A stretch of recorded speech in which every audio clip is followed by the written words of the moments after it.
যেদিন আমার বিয়ে হয় ওই দিন রাতেই আমি ওনাকে বলে দিই যে আমি অন্য কাউকে ভালোবাসি। উনি চুপ করে সোফায় বসে পড়েছিল, একটি বারও এসে বিছানায় আমার পাশে বসেনি, একবার জিজ্ঞেসও করেনি তবে কেন তার ঘরের বউ হয়ে আসলাম। আমি আবার বলেছিলাম ঘুমের মাঝেও আমাকে টাচ করার চেষ্টা করবেন না। উনি মনে হয় কথা কথাটিতে রেগে যান। উঠে এসে আমার সামনে দাঁড়ান। ওনার চোখগুলো লাল হয়ে আছে, আমি ভয় পেয়ে যাই। হঠাৎ উনি আমার বিছানায় হাঁটু গেড়ে বসে বলতে শুরু করে, ওই, আপনি কি মনে করেছেন আমাকে? আমাকে কি মাতাল, অভদ্র মনে হয়? ঘুমের মাঝেও যেন আপনাকে স্পর্শ না করি, এর মানে কি? আমি কি হিংস্র পশু যে রাতের আঁধারে আপনার উপর ঝাঁপিয়ে পড়ব? তারপর আরও কিছু কথা শুনিয়ে দিয়ে নিজের চোখ মুছতে মুছতে ঘর থেকে বের হয়ে যায়। আমি বিছানায় ছেড়ে উঠে গিয়ে জানালা দিয়ে বারান্দার দিকে তাকাই। দেখি উনি নীরবে বসে আছেন আর একটু পর পর চোখ মুছতে ব্যস্ত। বিয়ে ঠিক হওয়ার পরে ভাবির মুখে শুনেছিলাম, ছেলেটা খুব ভালো অবন্তী, দেখো তোমাকে অনেক আগলে রাখবে, জীবনে অনেক সুখী থাকবে। তখন ভাবির কথাটা তেমন আমলে নিইনি, কিন্তু যখন ওনাকে কাঁদতে দেখি তখন ভাবতে থাকি একটা ছেলে মানুষও এভাবে কাঁদতে পারে।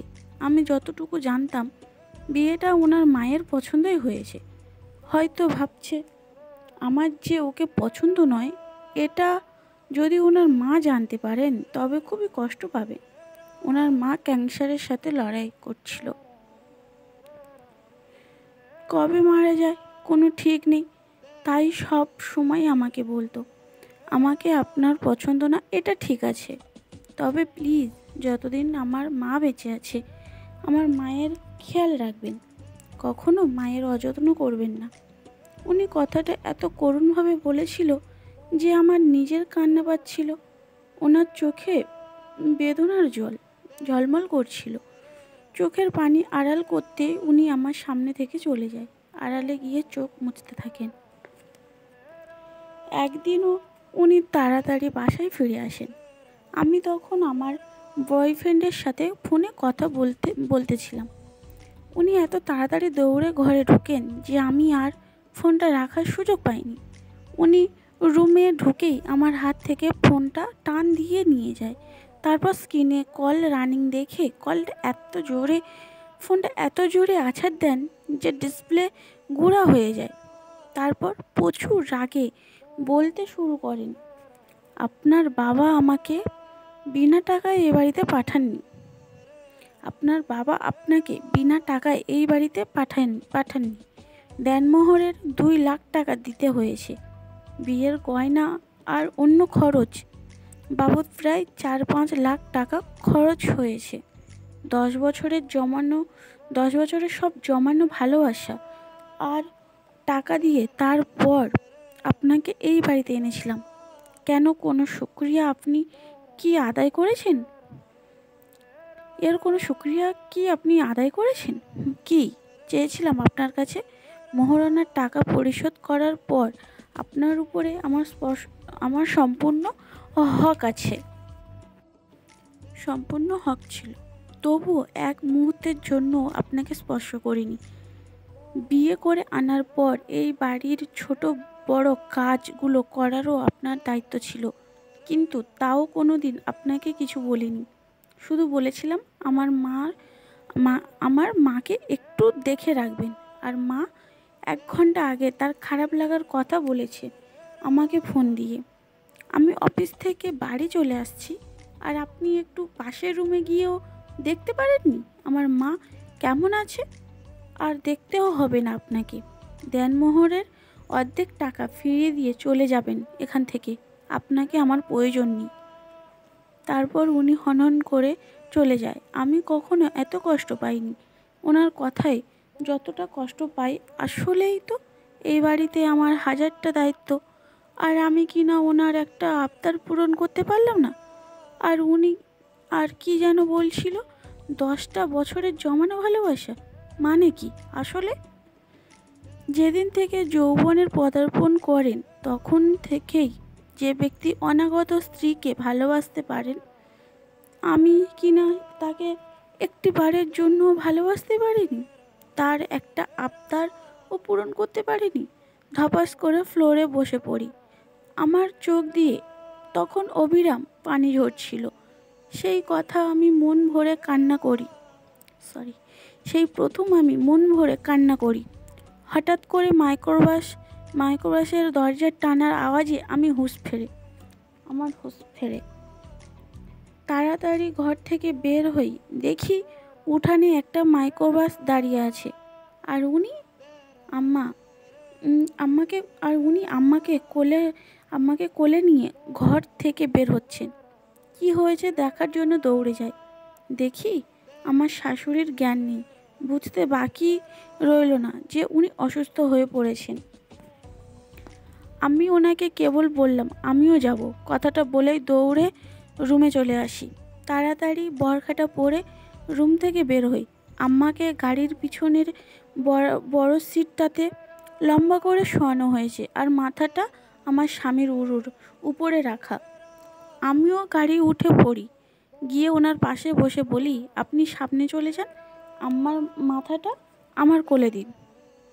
উনি কোনো কিছু না বলে আমার দিকে রক্তিম চোখে তাকান। ওনার চাওয়াতে নিষেধ স্পষ্ট।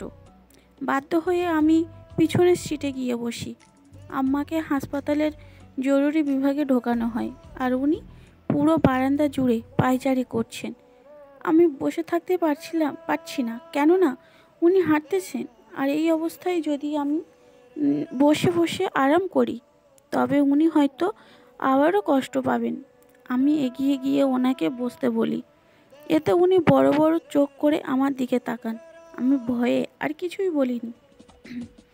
দেয়ালে ঠেস দিয়ে দাঁড়িয়ে থাকি। উনি কিছুক্ষণ পরে লোহার লম্বা চেয়ারটাতে গিয়ে বসেন। আমিও ওনার পাশে গিয়ে বসি।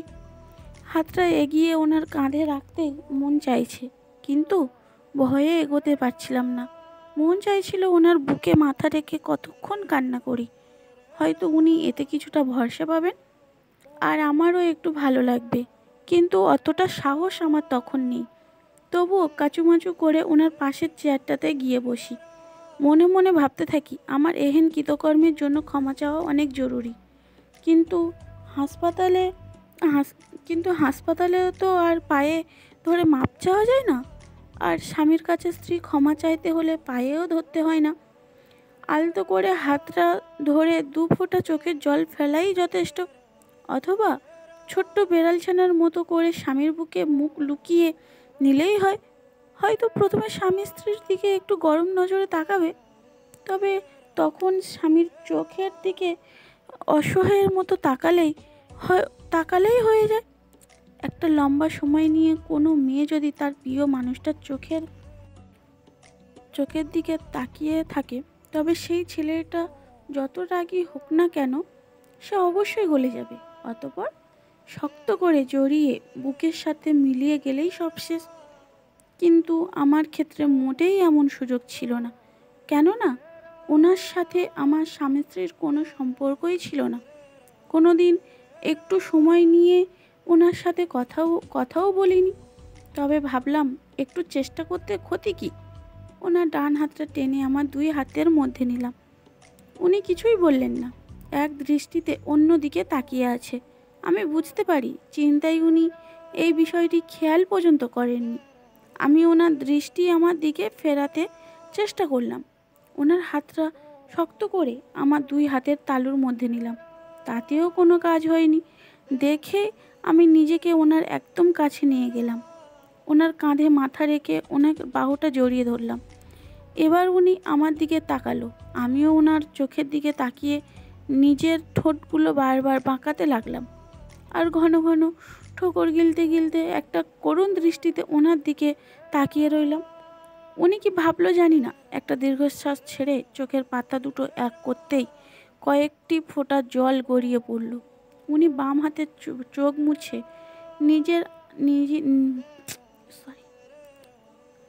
বাম হাতের চোখ মুছে নিয়ে আমার হাতের তালুর পিঠটা চেপে ধরে রাখলো। আমার কাছে তখন কেমন লাগছিল সেটা আমি আমার কাছে তখন কেমন লাগছিল সেটা আমি আজও কল্পনা করতে পারি না। কোনো কোনো একটা অজানা অনুভূতি এসে গ্রাস করছিল আমাকে। ওইটা ছিল ওনার প্রথম স্পর্শ। প্রিয় মানুষটার কাছে প্রতিটা নারী হয়তো এমন একটা স্পর্শের আশা করে, তবে আমাদের মধ্যে একে অপরের প্রিয় হওয়ার মতো কোনো সম্পর্কই তখন নেই। তাই ওই সব কিছু মিলে এক অন্যরকম অনুভূতি হচ্ছিল আমার। কিন্তু সেটা বেশিক্ষণ স্থায়ী হয়নি। পরক্ষণেই উনি আমার কাছ থেকে নিজেকে ছাড়িয়ে নিলেন, চেয়ার ছেড়ে উঠে সামনে চলে গেলেন। আমি অবাক চোখে ওনার দিকে তাকিয়েছিলাম। উনি একবারের জন্যও আমার দিকে ফিরে তাকাননি। একটু পর ডাক্তার রুম থেকে গোমরা মুখে বেরিয়ে আসে। আমার স্বামী দৌড়ে ওনার কাছে যান, উৎসুক দৃষ্টি তাকিয়ে তাকিয়ে থাকেন ওনার দিকে। ওনার সেই করুণ দু চোখের দৃষ্টি আজও আমার চোখে ভেসে ওঠে। অতঃপর ডাক্তার ওনার কাঁধে হাত রেখে কিছুক্ষণ সময় নিয়ে আস্তে আস্তে কিছু একটা বলতে থাকে। আমিও উঠে সেখানে যাই শোনার জন্য, কিন্তু ডাক্তারের যা বলল তা শোনার জন্য আমরা কেউ প্রস্তুত ছিলাম না।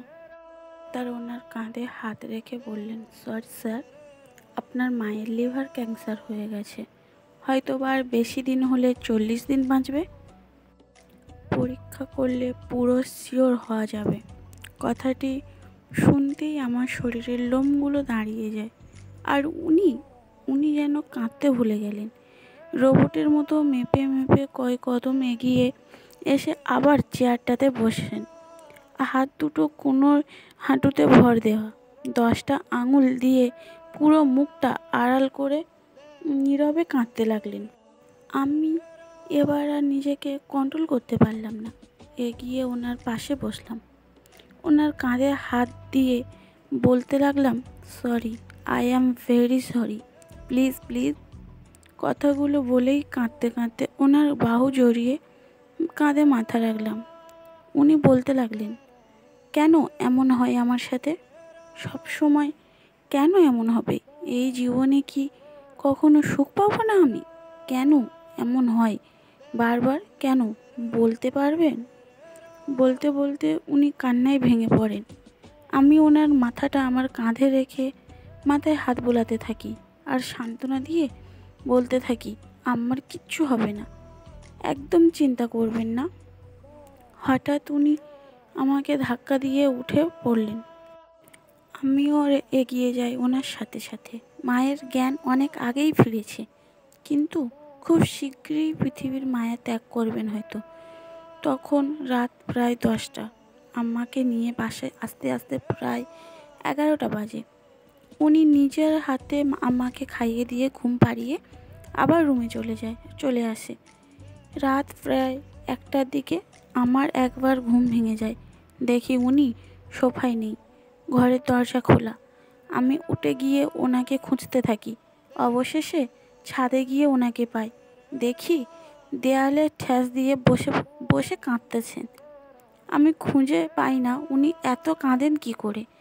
একটা ছেলে যে এত কাঁদতে পারে ওনাকে না দেখে বুঝতামই না। হয়তো বা ছেলেবেলাতে বাবাকে হারিয়েছে, সারা জীবন সংগ্রাম করে আসছেন একা একা। জীবনের পথ চলাতে মা একমাত্র সঙ্গী ছিল, আর তিনিও ছেড়ে চলে যাবেন, এই ভাবনায় এত কান্না। আমি ওনার পাশে গিয়ে বসতেই উনি কান্না থামিয়ে চোখ মুছতে ব্যস্ত হয়ে পড়ল। তারপর বলতে লাগলো, এত রাতে ছাদে এসেছেন কেন? যান ঘরে গিয়ে ঘুমান। আমি কোনো কথা বলিনি, তাই উনিও আর কিছু বলল না, ওভাবেই বসে রইল। আমি ওনার দিকে আর একটু এগিয়ে গেলাম, ওনার হাতটা জড়িয়ে ধরে মাথাটা ওনার কাঁধে রাখলাম, আর উনি সাথে সাথে উঠে অন্য দিকে চলে গেল। আমি আবারও পাশে গিয়ে দাঁড়িয়ে রইলাম। আমার মন চাইছিল একবার ওনার বুকে মাথা রেখে চোখের জলে ওনার বুকটা ভিজিয়ে দিতে, এতে যদি উনি আমাকে ক্ষমা করেন। সেই ভাবনায় থেকেই ওনাকে জড়িয়ে ধরলাম। উনি আমায় হালকা ধাক্কা দিলেন।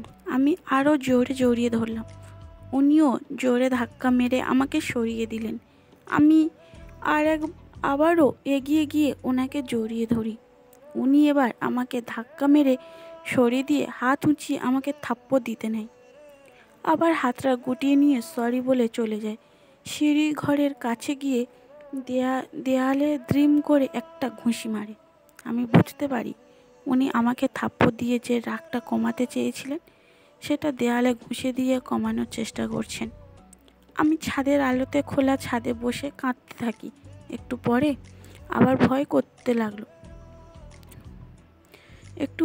আবার ভয় লাগতে শুরু করে যে এত রাতে ছাদে একা। তাই ঘরে চলে যাই।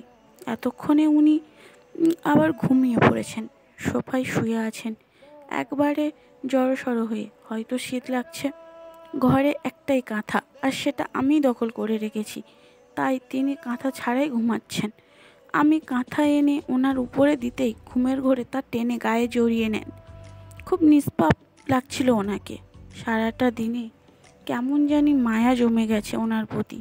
সারাদিন কান্নাকাটির ফলে চোখটা ফুলে লাল হয়ে আছে।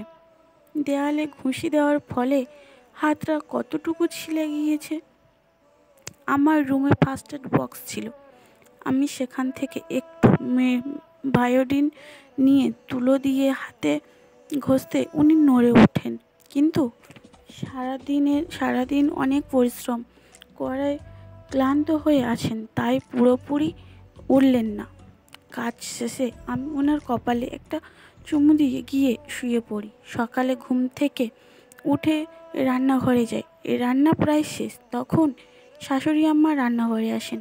রান্না কতটুকু হয়েছে দেখে আমাকে রান্না শেষ হলে ওনার ঘরে যাওয়ার কথা বলে চলে যান।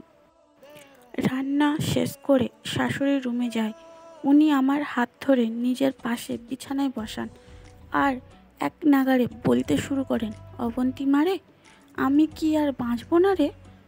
আমার তো মনে হয় আর বেশি দিন বাঁচবো না। জানিস রে মা, ছেলেটা সেই ছোটোবেলাতে বাবাকে হারায়। জানিস, সে অল্প বয়সে কষ্ট করে কাজ করে আবার পড়ালেখাও করে। আমাকে লোকে কত জোর করে বিয়ে দেওয়ার জন্য আমি না করে দিই। ছেলেটাকে নিয়েই বেঁচে থাকি। ছেলেটা আমার আদরের চেয়েও কষ্টই বেশি পাইছে।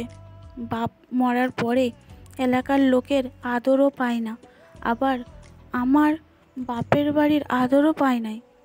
তারপরও কোনো দিন বলে নাই আমি কষ্টে আছি। আমি যখন যা চাইছি তাই দিছে। যেদিন তোকে দেখতে যাই অনেক ভালো লাগে তোকে। ছেলেটা একবারও বলেনি আমি আগে দেখে তারপর আমার মত জানাবো। শুধু বলেছিল, মা তুমি যা ভালো বোঝো তাই করো, আমার কিছু বলার নেই। তারপর তো তুই এই বাড়ির বউ হয়েই আসলি। আমি তোকে তুই করে বলি, তাই রাগ করিস না আবার। তুই তো আমার মেয়ের মতো। আমার ছেলেটাকে একটু দেখে রাখিস, কোনো সময় কষ্ট দিস না রে মা। ছেলেটা আমার জীবনেও আদর পায়নি। তুই একটু আদর দিয়ে আগলাইয়া রাখিস, দেখবি তোকে মাথায় তুলে রাখবো। আমার জন্য কান্দিস না। আমি তো বুড়ো হইয়া গেছি। বুড়া মানুষ তো মরণ লাগবেই। কত জোয়ান মানুষ মইরা যায়। আমি ওনার হাজারটা কথা বিপরীতে কি বলবো, কোনো ভাষা পাইনি সেদিন। ওনাকে জড়িয়ে চিৎকার করে কাঁদতে থাকি। আমি আমার নিজের মাকেও কোনোদিন এত আপন করে পেয়েছি কিনা জানি না। উনি আমার মাথায় হাত বুলিয়ে বলছিল, পাগলি মাইয়া, কান্দোস না। কান্দোস কেন? বুইরা মানুষের লাইগা কাঁদলে কি হইব? তুই খালি আমার পোলাডারে দেখা রাখিস। তারপর আমার কপালে একটা চুমু দিয়ে দেয়। তার বদলে আমিও ওনাকে শক্ত করে জড়িয়ে ধরি। নিজের মায়ের থেকেও বেশি আপন তখন ওনাকে মনে হচ্ছিল। সেদিনের পর থেকে আমার স্বামীকে সবসময় মন মরা দেখতাম। এর কিছুদিন পর আমার স্বামী আমাকে একটা ফোন কিনে দেয়। আমি আবার আমার সেই পুরাতন সিমটা ইউজ করা শুরু করি। একদিন আমার বয়ফ্রেন্ড আমাকে রাতের বেলায় কল দেয় আর নানান কথা বলা শুরু করে। কবে স্বামীকে ডিভোর্স দিব, এতদিন কেন ফোন দিইনি, কেন ফোন অফ ছিল, দুনিয়ার সব কথা। আমি আবারও আমার বর্তমানকে ভুলে ওর সাথে কথা বলায় ব্যস্ত হয়ে পড়ি। আবার তার কথা ভাবতে থাকি। প্রায় আধা ঘন্টা কথা বলার পর হঠাৎ ঘরে কারোর আসার শব্দ পাই। আমি ফোনটা লুকিয়ে পিছনের দিকে ঘুরে দেখি আমার স্বামী অফিস থেকে ফিরছে। উনি আমার ফোনে কথা বলার ব্যাপারটা দেখে ফেলে, কিন্তু কোনো রিয়াক্ট না দেখিয়ে শুধু কাপড় চেঞ্জ করে ঘর থেকে বেরিয়ে যায়। আমি আবারও তার সাথে নিয়মিত কথা বলতে থাকি। আমার বয়ফ্রেন্ডের প্রতি আমার আবার মায়া বেড়ে যায়, কেননা এমনিতেই আমাদের রিলেশন সেই কলেজ লাইফ থেকে প্রায় 3 বছরের। আমি ফোনে কথা বলার সময় প্রায় দেখে ফেলতো, কিন্তু কিছু বলতো না। এভাবে প্রায় 20 দিন চলে যায়। একদিন সকালবেলা ঘুম থেকে উঠেছি, উনিও উঠেছেন। হঠাৎ আম্মা কেমন যেন করতে থাকে। তাড়াতাড়ি হাসপাতালে নিয়ে যাই।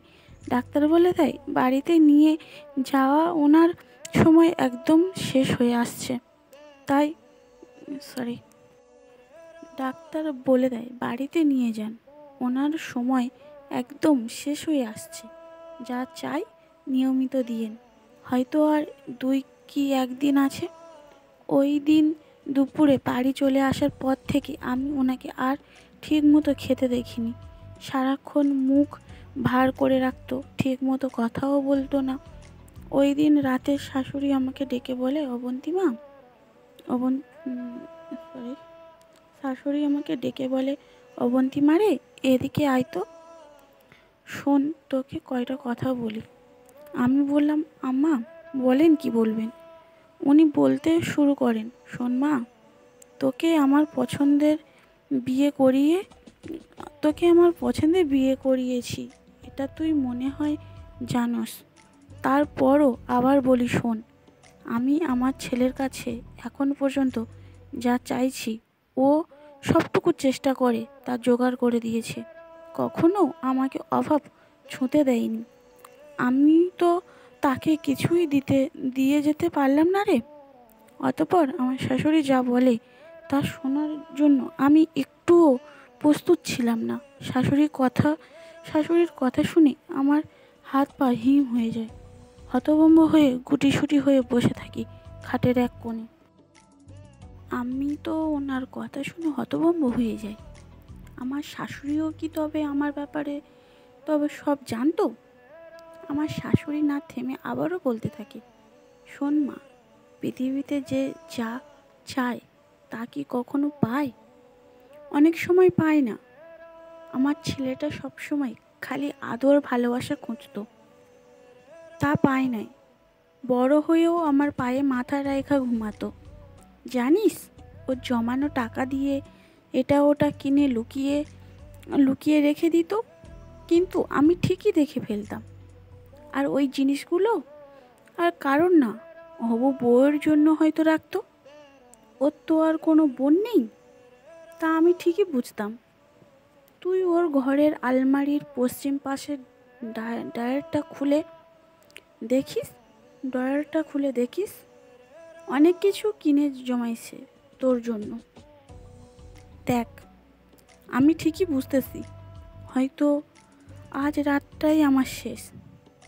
তারপর এই বাড়িতে তুই আরও কত ভাবতাম তুই একটা নাতি নাতনি থাকবো, বাড়িতে ঘরগুলো আবার ভরে যাবে, কিন্তু দেখ, তা দেখার কপাল আমার নেই।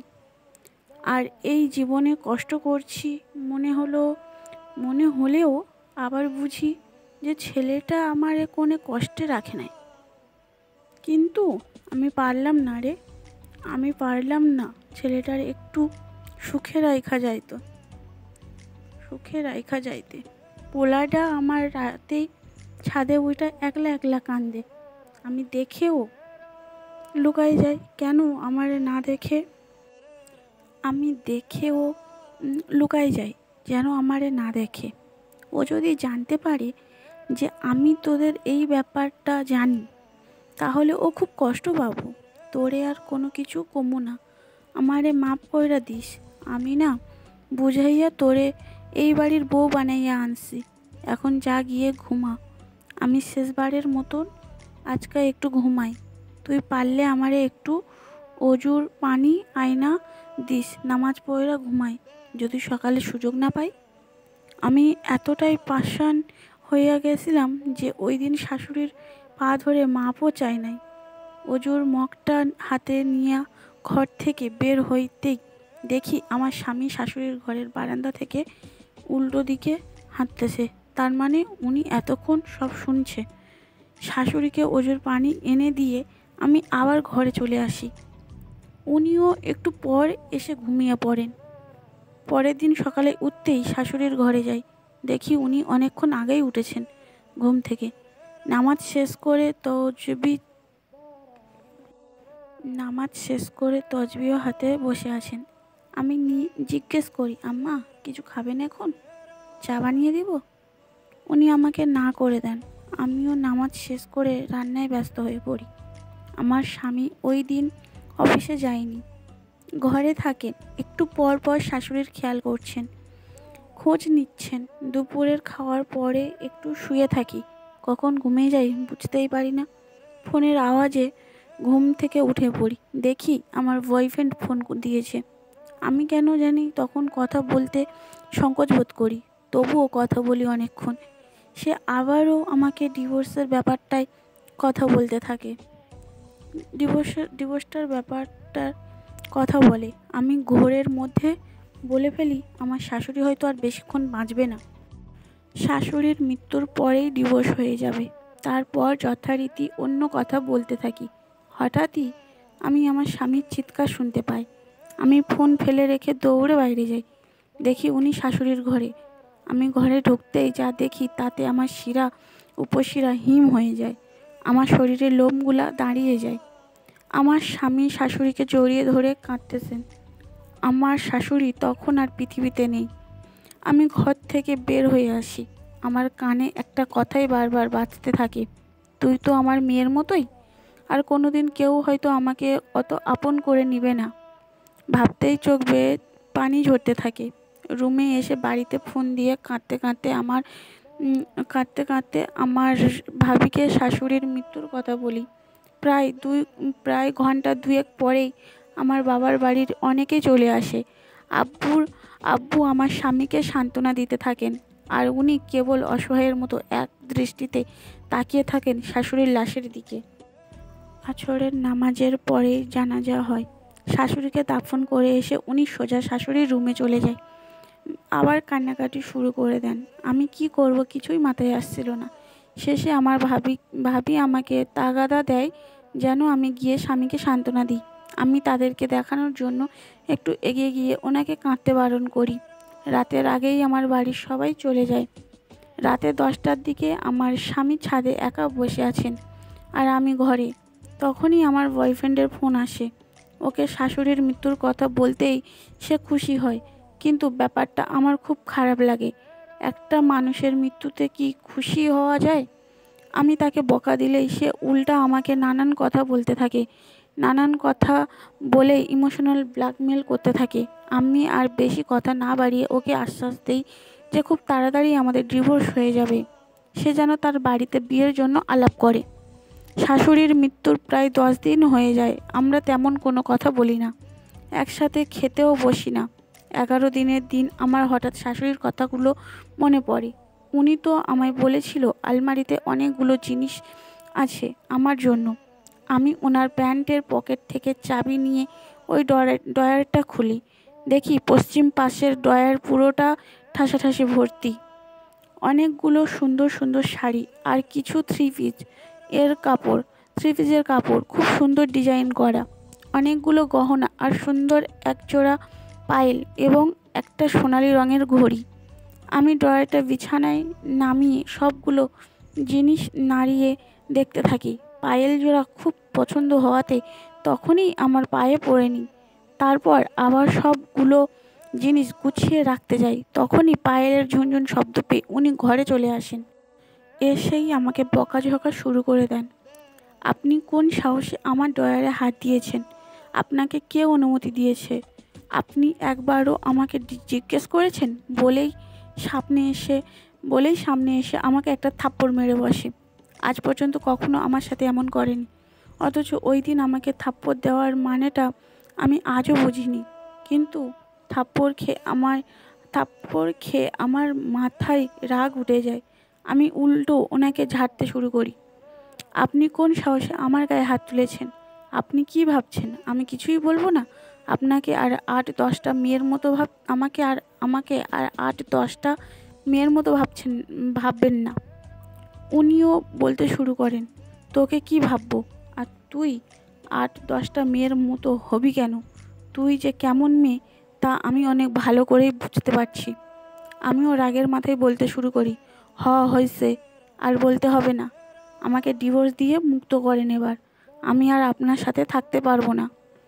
ওনার মুখটা শুকিয়ে যায়। তারপর একটু নিচু গলায় উত্তর দেয়, তোর ভালো না লাগলে তুই চলে যা।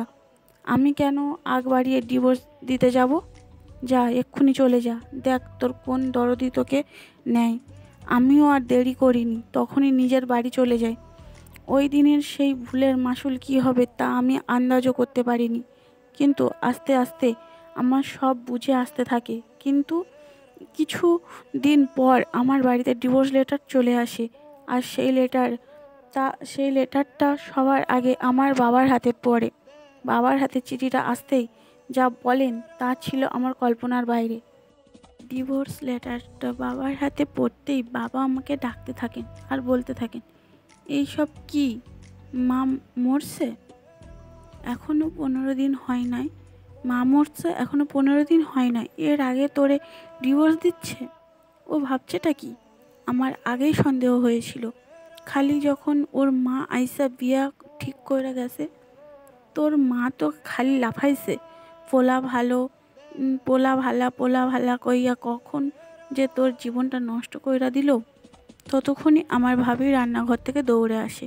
এসেই বলতে থাকে, পোলাটা এত ভালা ভাবছিলাম, আর তার ভিতরে এই মার পছন্দের বিয়া কইরা এখন মা মরতেই ডিভোর্স দিয়ে দিয়েছে। এতক্ষণে বুঝলাম, তাহলে মনে হয় মারে খুশি করার লয়গা বিয়া করছিল। এখন মা মইরা গেছে গা, আর বউ ডিভোর্স দিয়া দিছে। আমি শুধুই অভিনয়ের কান্না করতে থাকি। ভাবি আমার মাথায় হাত দিয়ে বলতে থাকেন, কাঁদিস না, আমরা আছি না, কাঁদতে হইব না তোর, আমরাই তোরে দেইখা রাখবো।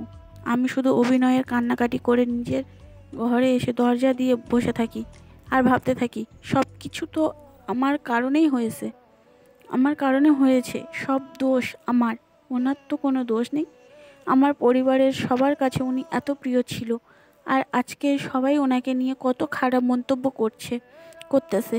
সব কিছুতেই তো আমারই দোষ। এখন যদি গিয়ে আমি আমার দোষের কথা বলি, আব্বা আমাকে আস্ত রাখবে না। আমি ওই দিন রাতে বয়ফ্রেন্ডকে ফোন দিয়ে ডিভোর্সের কথা জানাতেই ও যেন চমকে ওঠে আর বলতে থাকে, কি বলো এসব? ফাজলামো বন্ধ করো। ডিভোর্স দিচ্ছে বললেই হয়ে গেল? আমি বলি, হ্যাঁ, মোহরানার সব টাকা আগেই পরিশোধ করা ছিল, বিয়ের দিনই দিয়ে দিয়েছিল, তাই সমস্যা হয় নাই। ও বলে, তবে এখন কি করব? আমি বলি, তুমি এবার তোমার বাসায় জানাও। সে উত্তর দেয়, কি বলছো তুমি? কি বলছো তুমি? বাসায় জানালে হবে নাকি? আমার বাড়িতে রাজি হবে না। আর তাছাড়া ডিভোর্সি মেয়ে কি ভালো? আমি বলি, কি বলতে চাও তুমি? ডিভোর্সি মেয়ে ভালো না মানে কি? ডিভোর্সি মেয়ে ভালো না মানে আমি কি করেছি? তোমার কথাই তো আমি আমার স্বামীর সংসার ছেড়ে আসছি। এবার তুমি তোমার বাড়িতে জানাও। সে বলে, এটা কোনোদিনই সম্ভব না, আমি পারবো না। আর তুমি যদি আমাকে বিয়ে করতে চাও তবে পালিয়ে বিয়ে করতে হবে। আমি বলি, পালিয়ে বিয়ে করব কেন? এতদিন তো আমাকে জ্বালিয়ে মারছো, খালি ডিভোর্স আর ডিভোর্স। এখন এই কথা বলতেছো কেন? আমি এত কিছু বুঝি না। তুমি কবে আমাকে বিয়ে করবে সেটা বলো। সে বলে, ইসলামিক শরীয়ত তো বলে মেয়েদের ডিভোর্স হলে 4 মাস। ফিকহের মাসালাতে এটাকে 3 তুহুরও বলা হয়। যদি এটা অনেক দিন আগেই পড়েছিলাম, যদি ভুল হয়ে থাকে আমাকে বলে দেবেন, বলে দিবেন দয়া করে। ঈদত পালন করতে হয়, ওই কয়টা দিন আগে শেষ হোক, তারপর বলি। আমি বলি, আমার সেটা প্রয়োজন নেই, ওটা প্রেগনেন্সির শিওর হওয়ার জন্য। আর আমাদের এমন কোনো সম্পর্কই ছিল না যে আমার বাবু হওয়ার সম্ভাবনা থাকে। সে বলে, তুমি বললেই হলো, এমন কি শিওর আছে? একসাথে 2 মাস থাকছো, কত কিছুই তো হতে পারে। আমি বলি, কি বলতে চাও তুমি? তোমার কি আমার প্রতি বিশ্বাস নেই? আর আমি না করার পরেও তুমি এই কথাটা কিভাবে বলতে পারো? সে বলে, বলতে পারলাম কি আবার তুমি কি দুধে ধোয়া তুলসী পাতা নাকি? না মহামনীষী যে তোমার কথা বিশ্বাস করতে হবে? আমি বললাম, এই 3 বছরে তুমি আমাকে এতটুকু চিনছো, আমাকে এত অবিশ্বাস হলো তোমার? নাকি আমাকে বিয়ে করার ইচ্ছা নেই তোমার? সে বলে, আমি জানি না, আমি বাড়িতে কোনোদিনই তোমার কথা বলতে পারবো না। যদি পালিয়ে যেতে পারো তবেই আমি রাজি আছি। আমি পুরো উথাল সাগরের মাঝে পড়ে যাই। কোন দিকে যাব কোনো কিছু মাথায় আসে না। এখন যদি পালিয়ে না যাই তবেও আমাকে বিয়ে করবে না। আবার পালিয়ে গেলে আমার বাবার সব মান সম্মান ধুলায় মিশে যাবে, সবাই টিটকারি করবে। তারপরও আমি বাধ্য হয়ে ওকে বলি যে হ্যাঁ, আমি পালিয়ে যেতে রাজি আছি। এখন বলো, বিয়ে করবে? সে বলে, সেটা আমি কি বলবো, তুমিই ঠিক করো। আর টাকা ম্যানেজ হলে তারপর আমাকে বলবে। আমি বলি, টাকা ম্যানেজ হলে মানে? টাকা কি আমি দেবো নাকি? টাকা আমি কোথায় পাবো? সে বলল, টাকা কোথায় পাবে মানে? দেনমোহরের টাকা কি হয়েছে? আমি বলি, দেনমোহরের টাকা উনি বিয়ের সময় পুরোটা দিয়ে দিয়েছিল, ওটা আব্বুর কাছে থেকে আমি নিতে পারবো না। সে বলে, নিতে না পারলে বিয়ে হবে কি করে? আমি একটা টাকাও খরচ করতে পারবো না, আমার কাছে কোনো টাকা নাই। আমি বলি, কি বলছো তুমি এসব? তোমার কাছে যদি বিয়ে করার মতো টাকা না থাকে, আবার বাড়িতেও জানাতে না পারো, তবে আমার সংসার ভাঙলে কেন? সে বলে, আমি তো ভাবছিলাম দেনমোহরের 2-3 লাখ টাকা পাবো, ওইগুলো দিয়েই হবে। আমি বলি, তুমি ঈদত পালনের কথা জানো, তবে এটা জানো না স্ত্রী নিজে ডিভোর্স দিলে ওইটা খোলা তালাক বলে। এতে স্বামীর টাকা দিতে হয় না, উল্টো স্বামীকে টাকা দিয়ে ওই তালাক নিতে হয়। তুমি কেন তবে শুধু শুধু আমার সংসার ভাঙলে? ও বলে, দেখ, যা হওয়ার হয়ে গেছে, তুমি আবার চলে যাও, আমার তোমাকে বিয়ে করা সম্ভব না। আমি বলি, সম্ভব না মানে? তুমি কি আমাকে ভালোবাসো না? যদি আমাকে বিয়েই না করো তবে আমার সাথে রিলেশন করলে কেন? সে বলে, তোমার বিয়ের আগে হলে হয়তো বাড়িতে বলতে পারতাম, এখন তুমি একটা ডিভোর্সি মহিলাকে বিয়ে কোন পরিবারের মেনে নেবে? আর আমি ভাবছিলাম তুমি দেনমোহরের টাকা পাবে, সেটা দিয়ে না হয় বিয়ে করে নিব, পরে 2-1 বছর পরে বাড়িতে আসলেই ঠিক হয়ে যাবে। কিন্তু এখন তুমি টাকা দিতে পারবে না, তাই আমিও বিয়ে করতে পারবো না। আর আমি তোমাকে আজ থেকে ভালোবাসি না, আমাকে আর ফোন দিবা না। এটাই বলে সে ফোন কেটে দেয়। আমি ফোন দিলে আর রিসিভ করে না। আমি কার জন্য সব ছেড়ে চলে আসলাম? আজ সে আমাকে এই কথা বলতেছে, কার জন্য আমি এত কিছু করলাম? আমি এখন কোন দিকে যাব? আমি আমি আমার বাবা মাকে কি বলবো? আর যদি আমি আবার আমার স্বামীর কাছে ফিরে যাই, তবে ওনার সামনে আমি কোন মুখে দাঁড়াবো? কী বা জবাব দিব ওনার কথাগুলোর? আমার চারদিক অন্ধকার হয়ে আসে। এত কিছু চাপ সহ্য করতে না পেরে আমি অজ্ঞান হয়ে যাই। জ্ঞান ফিরতেই দেখি আমার পাশে আমার মা আর ভাবি বসা। ওনারা আমার অজ্ঞান হওয়াটাকে সেইভাবেই দেখে যেভাবে 8-10টা নববিবাহিত মেয়ের মাথা ঘোরে মাথা ঘুরে পড়ে যাওয়া আর অজ্ঞান হয়ে যাওয়াটাকে দেখে। মানে আমি প্রেগনেন্সির কথা বলতেছি আর কি, কিন্তু আমি তো জানি যে আসলে কি হয়েছে। আম্মু চলে গেলে আমি ভাবিকে বলি যে, ভাবি, তোমরা যা ভাবছো আসলে তা না। আমার অনেক টেনশন হচ্ছিল, যার ফলে এমনটা হয়েছে। আর আমার প্রেগনেন্ট হওয়ার সুযোগ নেই। ওনার সাথে আমার তেমন কোনো সম্পর্ক ছিল না। আমার ভাবি বলে, কি বলছো তুমি এসব? ও তোমাকে প্রথম থেকে মেনে নেয়নি? তুমি আমাদের বলনি কেন? আমি কি বলবো ভেবে পাই না। ভাবির আমি কি বলবো ভেবে পাই না, কারণ উনি তো আমাকে মেনে নিতেই অস্বীকৃতি জানায়নি। আমার জন্যই তো এসব হলো। তাই আমি আর কোনো উত্তর দিতে পারিনি, শুধু বলি, ভাবি বাদ দিন তো, ওই সব আর বলবেন না। ভাবিও আর কিছু বলে না, চলে যায়। পরের দিন আমি আবার আমার বয়ফ্রেন্ডকে ফোন দিই। তখন ও আমাকে যে কথাগুলো বলে তা শুনে আমার মনে হয় এখনই আমার পায়ের নিচে মাটি সরে যাক। আর আমার আমার আর এই পৃথিবীতে থাকার প্রয়োজন নেই। যাকে এত বছর ধরে ভালোবাসি, যার মায়ায় আমি স্বামী সংসার ছেড়ে চলে এসেছি, যার জন্য আমার স্বামীর মনে কষ্ট দিয়েছি, আমার অসুস্থ শাশুড়িকে এক মন কষ্ট নিয়ে পৃথিবী ত্যাগ করতে হয়েছে, সে কিনা আজকে বলল আমি কেবল তোমার টাকাগুলোর জন্য বিয়ে করতে চেয়েছিলাম। এখন তুমি টাকাই খরচ করতে পারবে না, আমি অত টাকা কোথায় পাবো? সরি, আমি অত টাকা কোথাও পাবো না, আর বিয়েও করতে পারবো না। আর বাড়িতে আমি একজন অবিবাহিত ছেলে হয়ে যদি একটা ডিভোর্সি মেয়েকে বিয়ের কথা বলি, তবে আমার বাবা আমাকে ত্যায্যপুত্রও করতে পারেন। আমি তোমাকে বিয়ে করতে পারবো না, আর ভালোবাসি না, আমাকে আর দ্বিতীয়বার কল দেবে না। আমি কার জন্য এত কিছু করলাম? কার জন্য সব কিছু ছেড়ে চলে আসলাম? আমার আর কিছুই ভালো লাগতো না। আমার বাড়িতে প্রতিনিয়ত আমার স্বামীকে নানান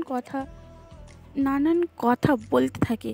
আগে সহ্য হলেও পরে আর আমার ওই কথাগুলো সহ্য হয় না। উনি কেন এত কথা শুনবেন? ওনার তো কোনো দোষ ছিল না, ওনার মাঝে তো কোনো কিছুর কমতি ছিল না। আমিই তো ভালোবাসাগুলোকে দূরে ঠেলে দিয়েছি। কেন করলাম আমি এইসব? কেন একটা বার এর জন্য আমি ওনার কথা ভাবলাম না? একটা বারের জন্য আমি ওনার কথা ভাবলাম না? আমি এতটাই স্বার্থপর হয়ে গেলাম। উনি কি কখনো আমাকে ক্ষমা করতে পারবেন? আর কি কোনো সুযোগ আছে আমার ওনার কাছে থেকে ক্ষমা নেওয়া? এখন হাজারটা প্রশ্ন আমাকে প্রতিনিয়ত তাড়া করতে থাকে। বিবেকে বিবেককে ছুড়ে দেওয়া প্রতিটা গভীর প্রশ্ন আমার হৃদয়কে ক্ষতবিক্ষত করতে থাকে। আমার মন চায় যদি একটি বারের জন্য হলেও ওনাকে শক্ত করে জড়িয়ে ধরতে পারলাম, সেটা চোখের পানিতে ওনার বুকটা ভিজিয়ে দিতে পারতাম। হয়তোবা উনিও আমাকে জড়িয়ে ধরে বলতেন, আর কাঁদতে হবে না, ভালোবাসি তোকে, খুব ভালোবাসি, কথা দে আর কখনো ছেড়ে যাবি না। আমি তখন ওনার বুকে মুখ লুকিয়ে বলতাম, এ জীবন যতদিন আছে কখনো আর ছেড়ে যাব না, শুধু একটিবার আপনার বুকে ঠাঁই দেবেন আমায়। কিন্তু এই কথাগুলোকে কেবল কল্পনায় জায়গা দেওয়া যায়, বাস্তবতা অনেক ভিন্ন। আমি কি কখনো ওনার সামনে দাঁড়াতে পারবো? ওনার চোখে চোখ রাখতে পারবো? ওনার বুকে মাথা রাখতে পারবো? শক্ত করে একবার জড়িয়ে ধরতে পারবো? জানি না কখনো সম্ভব কি না। আমি পারবো না, আমি হয়তো পারবো না। তবে আজ কেন জানি মনে হচ্ছিল, হ্যাঁ, আমিও ওনাকে খুব করে ভালোবেসে ফেলেছিলাম। ওই পুরনো সিম কার্ড, সেই 3 বছরের মায়া আমাকে শেষ করে দিয়েছে, আমার ভালোবাসাকে শেষ করে দিয়েছে।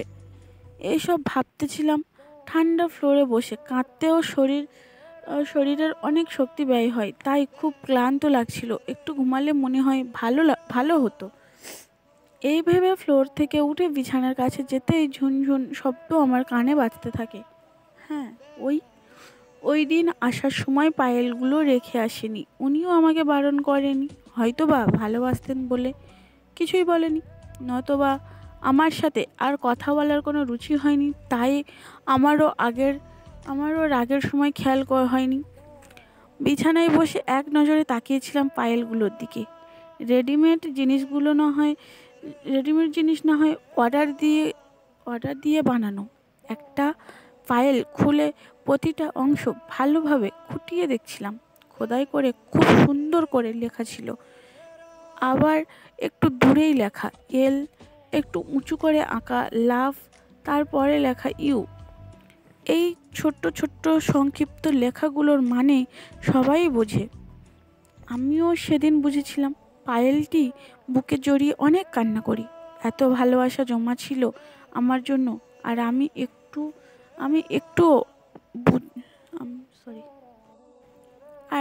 একটুও অর্জন করতে পারলাম না। পায়েলের কি কেবল একটা লেখাই ছিল? না, প্রতিটা জিনিসে এভাবে লেখা ছিল, আর আমি সেগুলোকে আমার গলায়, আমার হাতে এক জায়গায়ও স্থান দিতে পারলাম না, শুধুমাত্র পায়ে স্থান দিতে পারলাম। আমি নির্বোধ, সবচেয়ে বড় নির্বোধ। বৈধ ভালোবাসাকে বৈধ ভালোবাসাগুলোকে দূরে ঠেলে দিয়ে একটা অবৈধ মায়ায় জড়িয়েছিলাম। অন্ধকার হয়ে আসে আমার পৃথিবীটা। অনেকে হয়তোবা ওই সময় আত্মহত্যা করেও ফেলতো, কিন্তু আমি করিনি। আমার যে সেই হারানো ভালোবাসা পেতেই হবে। এই পৃথিবীতে যদি নাও পাই, পরের জগতে হয়তোবা পাবো। আর যদি আত্মহত্যা করি, তবে তো আর কোনো জগতেই আমি সেই ভালোবাসা পাবো না। সেই চিন্তায় মেচেছিলাম। এই গল্পটা পুরো পড়তে চাই।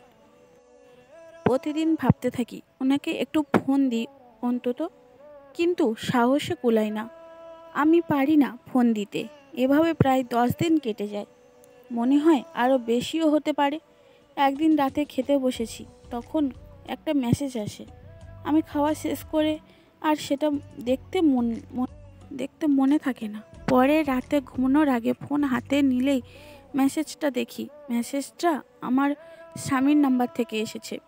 আমি তাড়াতাড়ি সেটা পড়তে উঠে বসি। অনেক বড় একটা মেসেজ।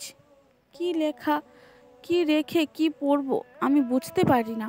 অবশেষে শুরু থেকে খুব মন দিয়ে পড়তে শুরু করি। উনি লিখেছেন, কেমন আছো? আশা করি খুব ভালো আছো। আমি কেমন আছি তা বললেও চলবে। আজ আম্মুর মৃত্যুর 40 দিন হলো। যদিও এই দিন হিসেবে বিশেষ কোনো কিছু নেই, তবুও আমি এই দিনটা একটা বিশেষ দিন ধরে নিয়েছিলাম।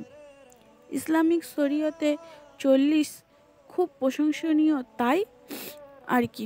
আমি ঠিক করে রেখেছিলাম আম্মুর মৃত্যুর 40 দিন পর্যন্ত তোমাকে সময় দিব। কিন্তু তুমি এই দিনগুলোর মাঝে একটা বারের জন্য যোগাযোগ করনি। কি দোষ করেছিলাম? না হয় রাগের মাথায় একটা থাপ্পড় দিয়েছিলাম। কই, এতদিন তো কিছুই বলিনি। তোমার এত অনিয়মের পরেও কিছুই বলিনি। কিন্তু যেদিন শুনি যে আমার আম্মু সব জেনে গেছে, ওই দিন থেকে আমার রাগ চলে আসে। তবুও তোমাকে এই কয়দিনের সময় দিয়েছিলাম। খুব ভালোবাসতাম তোমাকে, খুব খুব, তাই সহজে ভুলতে পারিনি। তুমি নিজেও যদি ডিভোর্সটা দিতে, তবে তোমার বাড়িতে অনেক সমস্যা হতো। তাই বাধ্য হয়ে আমি ডিভোর্স দিই। আজ প্রায় 22 দিন হয়ে গেছে তুমি চলে গেছো। একটা বারের জন্য মনে হলো না যে আমি একা একা কিভাবে চলি? কে রান্না করে দেয়? কিভাবে সময় মতো অফিসে যাই? আমি কি ঠিক মতো অফিসে যেতে পারি? ঠিক সময় মতো খেতে পারি? সময় মতো ঘুম থেকে উঠতে পারি? একটা বারের জন্য জানতে মন চাইলো না আমি বেঁচে আছি না মরে গেছি? তারও খোঁজ নাওনি। ওই দিন আমার অফিসে এসে সবার সামনে তোমার বাবা আমাকে প্রায় 30 মিনিট নানান কথা বলেছেন। কতটা অপমান করেছে সবার সামনে। একটা বারও আমি ওনার দিকে মুখ তুলে তাকাতে পারিনি। একটা বারও বলিনি যে আমি কিছুই করিনি, আপনার মেয়ের জন্য এইসব হয়েছে। বললে হয়তো তুমি অনেক কথা শুনতে, লোকে তোমাকে খারাপ ভাবতো। তুমি অনেক বকা খেতে, তাই ওই দিন তোমার নামে কোনো অভিযোগ করতে পারিনি। কেন জানো? বড্ড ভালোবাসতাম যে তোমাকে। অফিসের কলিগরা আমায় বাজে ছেলে ভেবেছে ওই দিন, কিন্তু আমি একবারও তাদের ভুল শুধরে দিইনি। কারণ একটাই, বড্ড ভালোবাসতাম তোমাকে। কিন্তু কিন্তু তুমি একটুও ভালোবাসোনি আমাকে, একটুও না। তাই প্রতিটি মুহূর্তে কষ্টে কষ্টে তোমাকে ভুলতে শিখেছি, একাকী বাঁচতে শিখেছি। হ্যাঁ, এখন থেকে আর ভালোবাসি না তোমাকে, না, একটুও ভালোবাসি না। সব ভালোবাসা শেষ হয়ে গেছে। এখন তোমার জন্য আমার মনে কেবল ঘৃণা ছাড়া আর কিছুই নেই। ক্ষমা করে ঘৃণা ছাড়া আর কিছুই নেই। ক্ষমা করে দিও। তোমার জীবনের একটা অনেক সময় আমার কারণে নষ্ট হয়ে গেছে। আর একটা কথা, আজ থেকে আর কোনো সম্পর্কই নেই তোমার সাথে। তাই আর তোমার খোঁজ নেওয়ারও প্রয়োজন নেই, আর কোনো ফোন দেওয়ারও প্রয়োজন নেই। ভালো থাকবেন। মেসেজটা পড়ার পর আমার কেমন লাগছিল তা আমি নিজেও বলতে পারবো না। আমি চিৎকার করে কেঁদেছিলাম ওই দিন। অত কান্না আমি জীবনেও করিনি। আমার ঘরটা থেকে আব্বুর ঘর দূরে, ভাইয়ের ঘর থেকেও দূরে, আর রুমের দরজাটাও লাগানো, তাই কেউ শুনতে পায়নি আমার কান্না। সারাটা রাত ঘুমাতে পারিনি। কান্নায় কান্নায় কাটে পুরো রাত। শেষ রাতে ক্লান্ত হয়ে একটু ঘুমাই। সকালবেলা ঘুম থেকে দেরিতে উঠি, তখন রান্না প্রায় শেষ। তবুও ভাবিকে সাহায্য করার জন্য যাই। ভাবি আমার দিকে তাকিয়ে বলতে থাকে, অবন্তী, তোমার চোখ এমন লাল কেন? ঘুমাওনি ঠিক মতো? আমি বলি, ভাবি,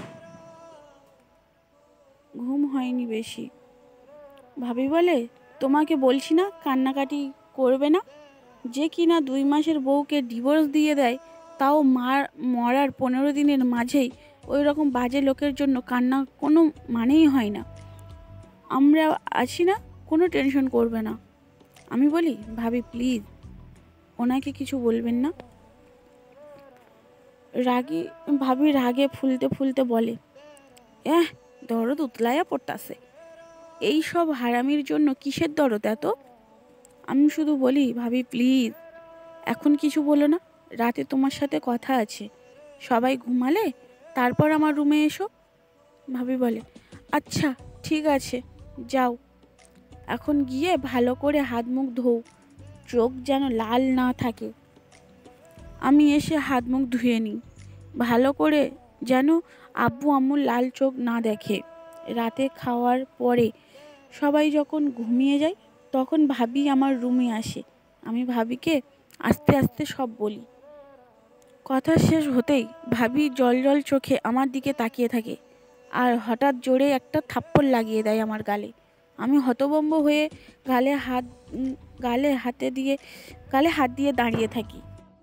শেষ হতেই ভাবি আমাকে একটা থাপ্পড় মারে। আমি গালে হাত দিয়ে কাঁদতে থাকি, আর ভাবি আমাকে বকতে থাকে, তুমি এটা কি করেছো? স্বামী হাজারটা দোষ করলেও যেখানে মাটি কামড়ে পড়ে থাকতে হয়, কথাটা ছোট থেকে শুনে আসছি। বারবার বুঝিয়ে ঠিক করতে হয়, আর সেখানে তুমি কি না? ছি অবন্তী, এটা তুমি কি করলে? আব্বা আম্মা যদি জানতে পারে কি হবে একবার ভেবে দেখোনি? আব্বা হার্টের রোগী, তিনি এসব শুনলে কি একটা অবস্থা হবে ভেবেছো একবার? তোমার ভাইয়া যে আমাকে এত বকাঝকা করে, এরপরেও কি আমি এখানে আছি তো না? আর তুমি কি না কোনো কারণ ছাড়াই স্বামীর সংসার ছেড়ে ছুড়ে চলে আসছো। ওই দিন আব্বা জামাইকে এতগুলো কথা শুনিয়ে আসছে, এখন কোন মুখে তুমি জামাইয়ের সামনে যাবে? আর আব্বা কিনা কোনো দিনও জামাইয়ের সামনে যেতে পারবে? আমি কিছু জানি না, এখনো সময় আছে। কয়েকদিনের মাঝে যেভাবে পারো জামাইকে বুঝিয়ে চলে যাও, নয়তো পরে আর যেতে পারবে না। আর যেই 5-7 দিন আছে, এর মাঝেই চলে যাও, নয়তো পরে সারা জীবন পস্তাতে হবে। আমি ভাবিকে জড়িয়ে কাঁদতে থাকি, কেননা আমি কি করব তখন আমার মাথায় কিছুই আসছিল না। আমি কেবল কান্নাকাটি ছাড়া আর কিছুই করতে পারছিলাম না। ভাবি আমাকে সান্ত্বনা দিয়ে বলে, এখন আর কেঁদে কি হবে, যা করার তা তো করেই ফেলেছো। আমার তোমার ভাইয়াকে আমার তোমার ভাইয়াকে বুঝিয়ে বলবো, দেখি কি হয়। আমি ভাবিকে বারবার না করতে থাকি। ভাবি ভাইয়ার যেই রাগ, আমাকে আস্ত রাখবে না। ভাবি বলে, তা কি আব্বাকে বলবো এখন যাতে স্ট্রোক করতে পারে? আমি বলি, ভাবি না না, আব্বুকে বলো না, বলা যাবে না। সব কিছু যদি ঠিক হয় তবেই আব্বুকে বলো। ভাবি বলে, তা দেখো, আগে তুমি কথা বলে যদি ঠিক না হয় তবে না হয় তোমার ভাইয়াকে বলবো। অতঃপর ভাবি চলে যায়। আমি ওনাকে ফোন দিই, কিন্তু ফোন ঢোকে না। আমার নাম্বারটা হয়তো ব্লক করে রেখেছে। আমি ভাবির ফোন নিয়ে ফোন দিই। 2-3 বার রিং হওয়ার পরে উনি ফোন ধরে। সালাম দিয়ে কেমন আছেন বলতেই উনি উত্তর দেয়, আলহামদুলিল্লাহ। কে বলছেন? আমি আমতা আমতা করে বলি, আমি অবন্তী। উনি বলেন, কেন কল দিয়েছেন? আমি উত্তর দিই, কথা ছিল একটু, সময় হবে আপনার? উনি বলেন, আমার কোনো সময় নেই, আর একবারও কল দেবেন না। আমি কিছু বলতে পারি না, শুধু কাঁদতে থাকি। যতই চেষ্টা করি কান্না থামাতে, কিন্তু থামাতে পারি না। উনিও পাশ থেকে কল কেটে দেন। তখন পৃথিবীতে নিজেকে সবচেয়ে বেশি অসহায় মনে হচ্ছিল। নিজের পায়ে নিজেই কুড়াল মারলাম। পৃথিবীর সব সুখ হয়তো আমার জন্য অপেক্ষা করছিল। ওনার জমানো সব ভালোবাসা হয়তো আমার ভাগ্যে জুটত, কিন্তু আমি সব ছেড়ে অবৈধতার টানে চলে আসলাম। আমার ভিতরটা হাহা করতে থাকে। অনেকবার কল দিয়েছিলাম, তারপর একের পর একবারও কল রিং হয়নি। ওনার মনে হয়তো বা অভিমানগুলো তীব্র আকার ধারণ করেছে। কষ্ট পেতে পেতে ভিতরটা শক্ত হয়ে গেছে। আমার জন্য হয়তো বা শুধু ঘৃণাগুলোই অবশিষ্ট আছে। বাধ্য হয়ে পরের দিন ভাইয়াকে জানাতে হয় ব্যাপারটা। আমার আর তখন কিছুই করার ছিল না। ওনাকে আমি আর বোঝাতে পারবো না, এতটুকু জ্ঞান আমার হয়ে গিয়েছিল। ভাইয়াকে কথাটা জানাতেই ওই দিন রাতেই বাড়িতে আসে। ভাইয়া যখন আমার সামনে দাঁড়ায়, আমি ভাইয়ার দিকে তাকাতেই পারি না ভয়ে। এমনিতেই ভাইয়া অনেক রাগী, তার উপর আমি যেই অপরাধ করেছি ওর জন্য ক্ষমা নেই, পাছে ভাইয়া আমাকে মারে। সেই ভয়ে আমি আগেই ভাইয়াকে জড়িয়ে ধরে কাঁদতে থাকি। এতে করে ভাইয়া আমাকে আর মারতে পারেনি, কিন্তু কথা শুনিয়েছে প্রচুর। কেন এই রকম একটা কাজ করেছি? তারা কি কখনো আমার খারাপ চেয়েছিল কি না, যার ফলে আমি এই ভুল কাজটা করেছি? আমি কোনো জবাব দিতে পারিনি সেই সময়। পরে ভাইয়া আমার মাথায় হাত বুলিয়ে বলে, একটা মাত্র বোন তুই, তোর কষ্ট আমি সহ্য করতে পারবো না। আব্দুল্লাহ আমার স্বামীর নাম। কাছে না হয় আমার একটু ছোট হতে হবে, তবুও তোর জীবনটা তো আমি নষ্ট হতে দিতে পারি না। তার আগে তুই একটা কথা বল, আর কোনো দিনও তুই কোনো প্রকার ভুল কাজ করবি না। আব্দুল্লাহ আমার কথার বাইরে একটা কাজও করবি না। আর যদি করিস তবে মনে করবি যে তোর ভাই আর নেই, তুই আর জীবনেও আমার সামনে আসবি না। আমি কি উত্তর দিব বুঝে পাইনি। ভাইয়াকে জড়িয়ে কাঁদতে কাঁদতে বলেছিলাম, আমি কোনোদিনও তোমার অমর্যাদা হতে দিব না ভাইয়া, তুমি আমাকে ক্ষমা করে দিও ভাইয়া। আমি তখন স্পষ্টভাবে ভাইয়ার চোখেও পানি দেখতে পাচ্ছিলাম। ভাইয়ারা যতই রাগী হোক না কেন, ছোট বোনগুলো যে তাদের কলিজা, সেটা আমি ওই দিনই বুঝতে পারি। আমিও অঝরে কাঁদতে থাকি আর বলতে থাকি, ভাইয়া আই সরি ভাইয়া, ভাইয়া আমাকে কিছু বলতে পারিনি। আমার চোখ মুছিয়ে দিয়ে বলে, তুই যে আমার কলিজা, তোর কান্না আমার সহ্য হয় না। আর কাঁদতে হবে না। আব্দুল্লাহকে আমি খুব ভালো করেই চিনি, সব ঠিক হয়ে যাবে। ভাইয়ার কথা শুনে আমার কান্না থামেনি, বরং বেড়ে গেছিল। কিন্তু ওই কান্নাটা ছিল খুশির, ভাইয়ার মুখ থেকে আমার প্রতি ভালোবাসার কথাটা শোনা। পরদিন শনিবার, আমার স্বামী অফিস বন্ধ, এটা আমি জানতাম। সকালবেলায় ভাইয়াকে নিয়ে আমার স্বামীর বাড়িতে যাই। দরজায় নক করার কিছুক্ষণের মাঝেই উনি দরজা খুলে দেন। ওনার মুখটা কেমন শুকিয়ে গেছে, ঘামাক্ত মুখটা দেখে বুঝতে পারছিলাম উনি কান্না করছিলেন। সরি, উনি রান্না করছিলেন। উনি আমাকে দেখেই আবার মুখ ঘুরিয়ে দরজা বন্ধ করে দিতে নেন, কিন্তু পরবর্তীতে ভাইয়াকে দেখে আর দরজা লাগাতে পারেনি। আমরা দুজনে ঘরে ঢুকে পড়ি। ভাইয়া আমাকে দূরে যেতে বলে, তারপর ওনার হাত ধরে কী সব যেন বলছিলেন। আমি কিছুই শুনতে পাইনি, কিন্তু সুমন্দি হয়ে এইভাবে ছোট বোনের জামাইয়ের হাত ধরে আকুতি করে কথা বলায় আমার স্বামী বেশ লজ্জা পাচ্ছিলেন। এটা আমি বেশ ভালো করেই বুঝতে পারি। কথা শেষ করে ভাইয়া এক মুহূর্ত দেরি করেননি, হন হন করে বেরিয়ে যায়। ভাইয়া চলে যেতেই উনি আমার সামনে এসে দাঁড়ায়। কিছুক্ষণ কি যেন ভাবতে থাকেন, তারপর ঠাস করে আমার গালে একটা থাপ্পড় লাগিয়ে দেন আর বললেন, মেয়েদের মুখের উপরে মারা নিষিদ্ধ, তারপরও মারলাম। কেন আসছেন আমার? হ্যাঁ, কেন আসছেন আবার? হুম, কেন আসছেন?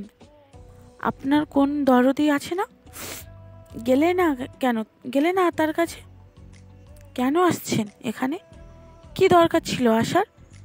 আজকে আপনার জন্য ভাইয়াকে এইভাবে আমার সামনে দাঁড়াতে হয়েছে। আমি কি জীবনও আর ভাইয়ার দিকে তাকাতে পারবো? ভাইয়াই বা লজ্জায় আমার সামনে আসতে পারবে? আব্বা সেই দিন তো এতগুলো কথা বলে গেছে আমাকে, এখন আমি কি করে আব্বার সামনে যাব? আর আব্বা জীবনে আমার সামনে দাঁড়াতে পারবে? আমি তাকালেই তো অপমানিত হবেন। কি ভাবছেন? কি কি ভাবছেন কি নিজেকে? পৃথিবীতে একমাত্র আপনিই সব বোঝেন, আর কেউ কিছুই বোঝে না। আপনাকে আর কোনো দিনও এই ঘরে আনার ইচ্ছে ছিল না আমার। শুধু ভাইয়ার দিকে তাকিয়ে আমি কিছু বলতে পারিনি। তবে মনে রাখবেন, আসছেন, এই বাড়িতে থাকেন, কোনো সমস্যা নেই, কিন্তু ভুলেও আমার কোনো খাদেমদারি করতে আসতে হবে না। এতদিন যেমনভাবে চলে আসছে, বাকি দিনও চলতে পারবো। অতপর আমাকে কিছু বলার সুযোগ না দিয়ে রান্নাঘরে চলে যান। আমি যে জীবনে কী জিনিস হারিয়েছি তা তখনই বুঝতে পারি। কত আদর, আহ্লাদ, ভালোবাসা হয়তো আমার জন্য ছিল, কিন্তু ক্ষণিকের ভুলে আমি সব হারিয়েছি। বাবা মার সামনে আমি অপরাধী হয়ে গেলাম। আমার ভাইয়াকে আমার জন্য নিজের ছোট বোন জামাইয়ের কাছে ছোট হতে হলো। আর যিনি আমাকে এত ভালোবাসতেন তিনিও আমাকে অবহেলা করে চলে গেলেন। তবুও অন্য কেউ হলে হয়তোবা আর কোনো দিন আমার এই বাড়িতে মাথা গোঁজার ঠাঁইটুকুনও পেতাম না, কিন্তু উনি তো তবু আমাকে অন্তত ঠাঁই দিয়েছেন, তাতেই আমি খুশি ছিলাম। ওই দিনের পর থেকে আর কখনো ওনার ভালোবাসাটুকু পাইনি, কখনো সুযোগ পাইনি ওনার বুকে মাথা রাখার। ঘুমের মাঝেও একবারের জন্য জড়িয়ে ধরতে পারিনি, একটি বারের জন্য কাঁধে মাথা রাখতে পারিনি, মাথা রেখে কাঁদতে পারিনি। উনি বিছানায় ঘুমাতেন না আমার স্পর্শ পাবেন বলে, সেই আগের মতো সোফাতেই ঘুমিয়ে পড়তেন। কতবার চেষ্টা করেছি ফ্লোরে বসে অন্তত ওনার হাতের মাথা রেখে ঘুমাতে, পারিনি। কখনো ঘুম থেকে উঠে ধমকাতে একটুও দেরি করেনি। কতবার চেষ্টা করেছি পা ছুঁয়ে ক্ষমা চাইতে, কিন্তু একটি বারের জন্য ওনাকে ছুঁতে পর্যন্ত দেননি। আমার ভিতরে কষ্টগুলো পাহাড়ের মতো বিশাল হতে থাকে প্রতিনিয়ত। চোখের পানি ঝরিয়েও কষ্ট কমাতে পারিনি আমি। মাঝে মধ্যে মাঝরাতে উঠে চুপ করে ফ্লোরে বসে থাকতাম, এক দৃষ্টিতে ওনার ঘুমন্ত চেহারা দিকে তাকিয়ে থাকতাম। কত সুন্দর একটা মুখ ছিল আগে। আমি যাওয়ার পরে একদম শুকিয়ে গেছে। যে মানুষটা কখনো রান্না করেনি, সে ওই কটা দিন কি খেয়ে বেঁচেছিলেন তা আল্লাহ তাআলা ভালো জানেন। ওইভাবে কখনো ঘন্টার পর ঘন্টাও বসে থাকতাম। চোখ থেকে পানিগুলো গাল বেয়ে বেয়ে পড়ে গলা পর্যন্ত ভিজিয়ে দিত। অবশেষে ক্লান্ত হয়ে আবারও ঘুমিয়ে যেতাম। একদিন রাতে উনি অফিস থেকে ফিরতে খুব দেরি করছিল। টেনশনে আমার বুক শুকিয়ে আসছিল। অতঃপর প্রায় 10টার দিকে বৃষ্টিতে ভিজতে ভিজতে বাড়ি ফিরে সারা শরীর কাপড় সারা শরীরের কাপড় ভিজে একাকার, একদম কাক ভেজা হয়ে কাঁপতে কাঁপতে ঘরে ঢোকেন।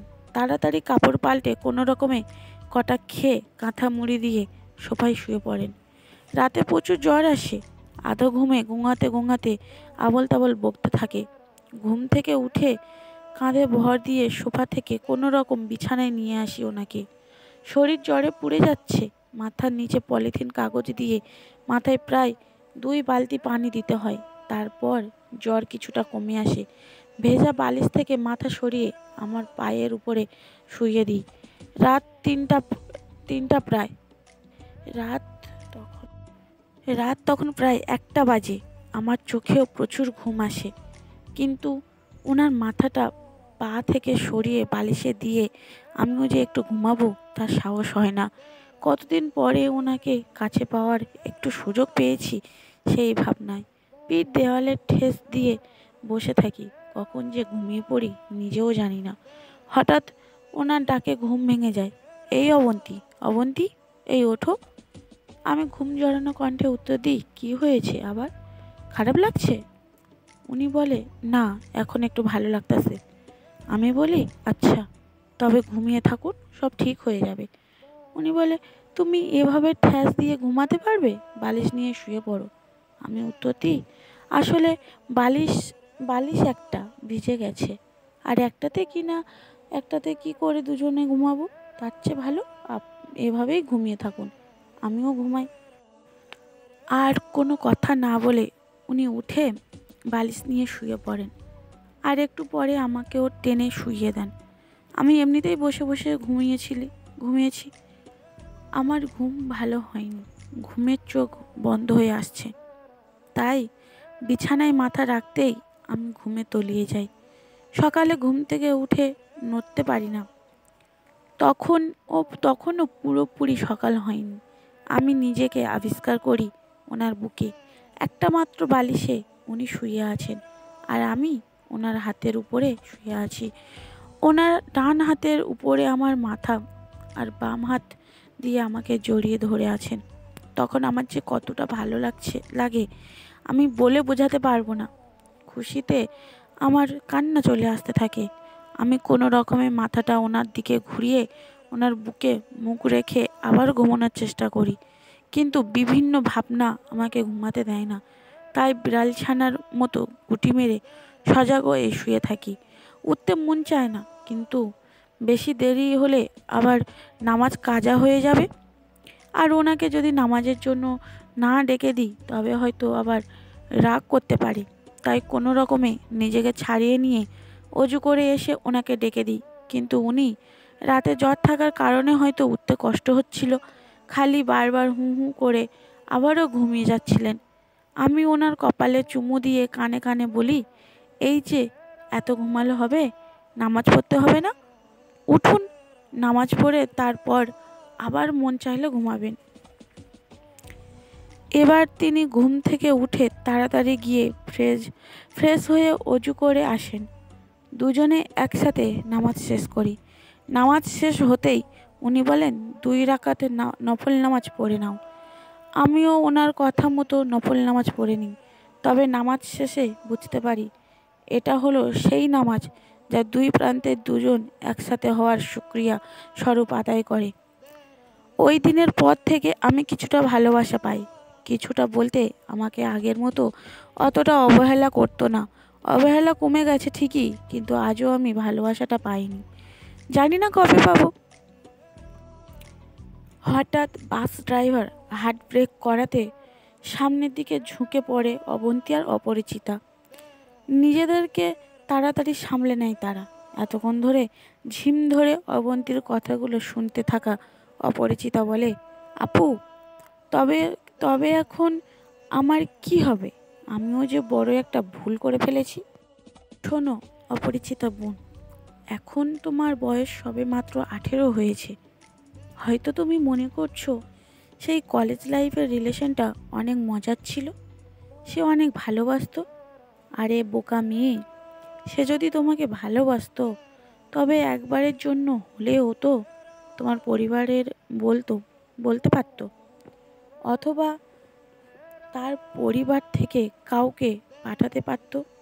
সে কিন্তু কিছুই করেনি। আর একটা কথা শোনো, স্কুল কলেজ লাইফে কেউ কেউ কেউ রিলেশন কেন রাখে জানো? কেউ কেউ কেবলমাত্র একটু ফোনের গল্প করার জন্য। আর স্কুলের টাইম পাস করার জন্যই রিলেশন করে। আবার কেউ কেউ রিলেশনে জড়ায় তার ওই উঠতি বয়সের চাহিদা মেটানোর জন্য।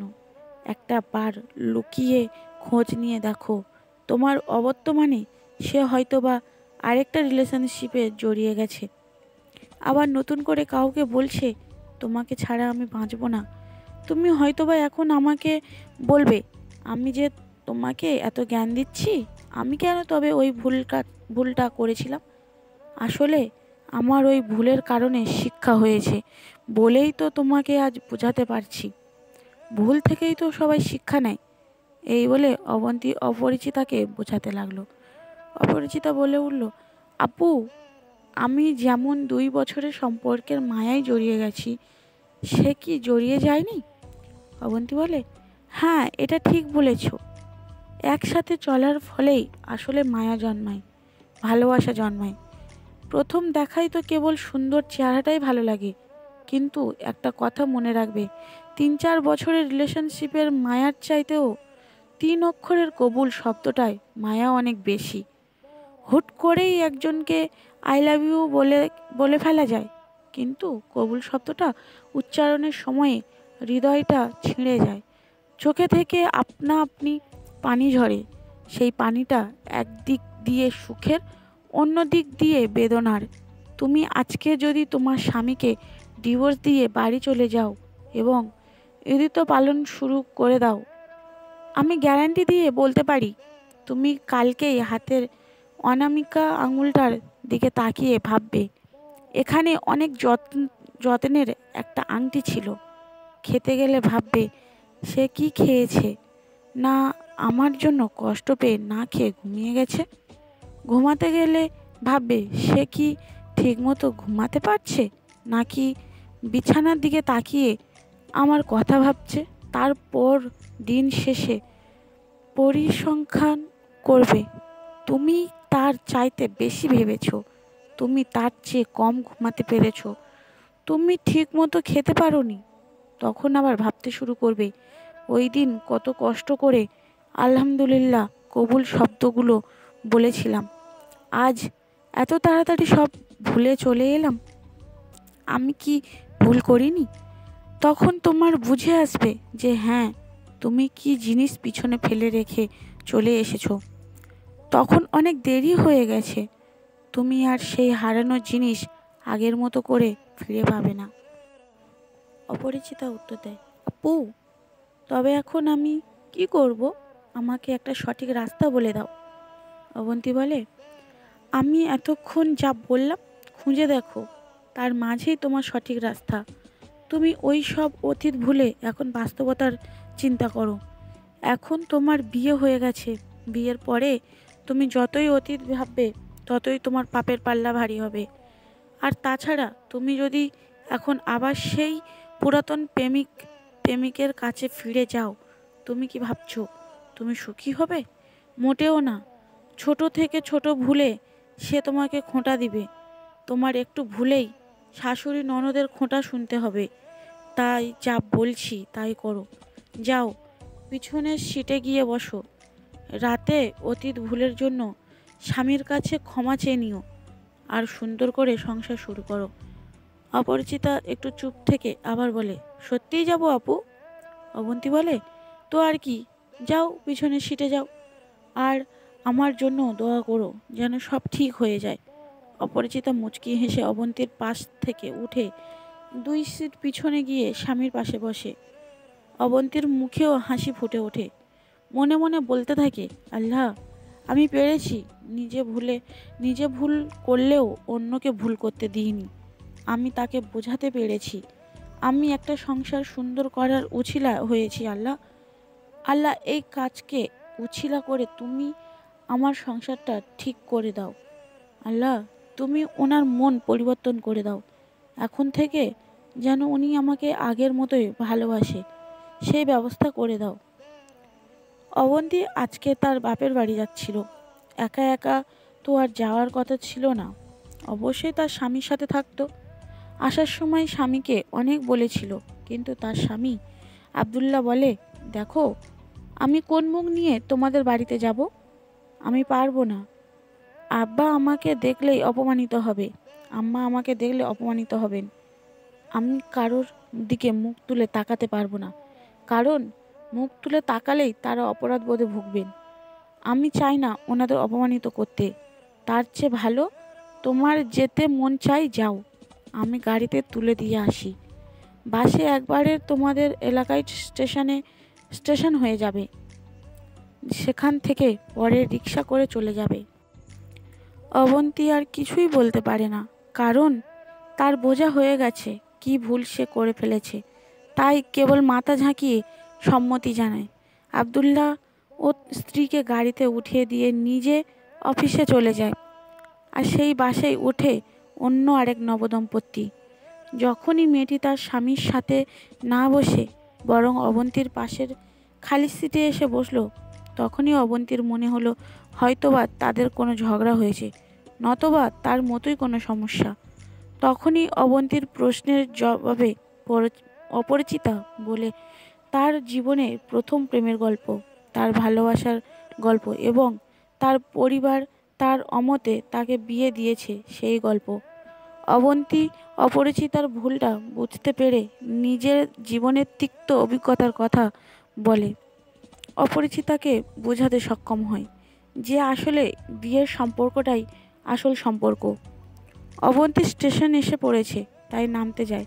তখনই খেয়াল করে পিছনের সিটে তাকিয়ে দেখে অপরিচিতা তার স্বামীর কাঁধে মাথা রেখে বসে আছে। নিজের অজান্তেই হাসি ফুটে ওঠে তার ঠোঁটে। বাস থেকে নেমে রিকশায় ওঠে। রিকশায় বসে ভাবতে থাকে, আমি কত কিছুই হারিয়ে ফেলেছি। আজ হয়তোবা উনি সাথে আসলে আমিও এমন করে ওনার কাঁধে মাথা রেখে প্রকৃতির সৌন্দর্য উপভোগ করতে পারতাম। বাপের বাড়িতে সবাই জিজ্ঞেস করে, জামাইকে নিয়ে আসলি না কেন? অবন্তী নিজের চেহারা যত সম্ভব স্বাভাবিক রেখেই বলে, আসলে ওনার আজকে নাকি জরুরি কাজ আছে, তাই আসে নাই, পরে আসবে। কিন্তু অবন্তীর ভাবি বুঝে ফেলে যে অবন্তী মিথ্যা বলছে।